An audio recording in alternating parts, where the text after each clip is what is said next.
Kerala UAE കപ്പൽ സർവീസിന് ബജറ്റിൽ 15 കോടി രൂപ വകയിരുത്തിയതായി ധനമന്ത്രി ബാലഗോപാൽ അറിയിച്ചതായി MDC president chevalier CE Chakkunni. കപ്പൽ സർവീസ് വേഗത്തിൽ ആരംഭിക്കേണ്ടെന്ന കാര്യം മുഖ്യമന്ത്രിയുടെ ശ്രദ്ധയിൽപ്പെടുത്തുമെന്ന് കൂടിക്കാഴ്ചയിൽ മന്ത്രി പറഞ്ഞതായും CE ചാക്കുണ്ണി പറഞ്ഞു.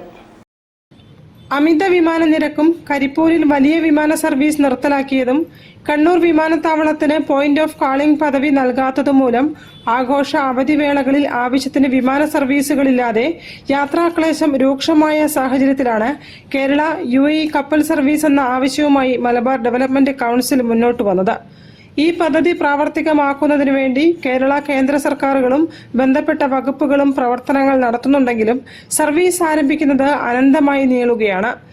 ഇതിൽ ആശങ്ക നിലനിൽക്കുന്ന സാഹചര്യത്തിലാണ് MDC senior vice president CA Beauty പ്രസാദിന്റെ നേതൃത്വത്തിൽ വിവിധ സംഘടനാ ഭാരവാഹികൾ ദുബായിൽ വെച്ച് കേരള ധനമന്ത്രി ബാലഗോപാലുമായി കൂടിക്കാഴ്ച നടത്തിയത്.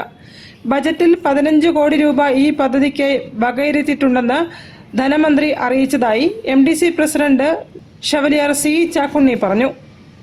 വളരെ പോസിറ്റീവായി അദ്ദേഹം കഴിഞ്ഞ ബഡ്ജറ്റ് 15 കോടി അനുവദിച്ചിട്ടുണ്ടെന്നും കഴിഞ്ഞ ലോക കേരള സഭയിൽ മലബാർ ഡെവലപ്മെന്റ് കൗൺസിൽ രക്ഷാധികാരി ശ്രീ ഡോക്ടർ AV അനൂപിന്റെ ചോദ്യത്തിന് ബഹുമാനപ്പെട്ട മുഖ്യമന്ത്രി എത്രയും വേഗം നടത്താനുള്ള നടപടികൾ പുരോഗമിക്കുന്നതാണ് അറിയിച്ചത്.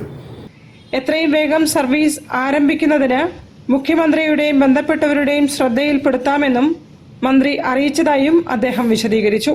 പ്രവാസി പ്രതിനിധികളായ ബാബു കുരുവിള, സിജി വർഗീസ്, മനോജ് തോമസ് എന്നിവരും കൂടിക്കാഴ്ചയിൽ പങ്കെടുത്തു. News bureau, Kozhikode. കവാലി സൂഫി ഗസൽ ഗായകനായ നാച്ചു കാലിക്കറ്റ് അവതരിപ്പിക്കുന്ന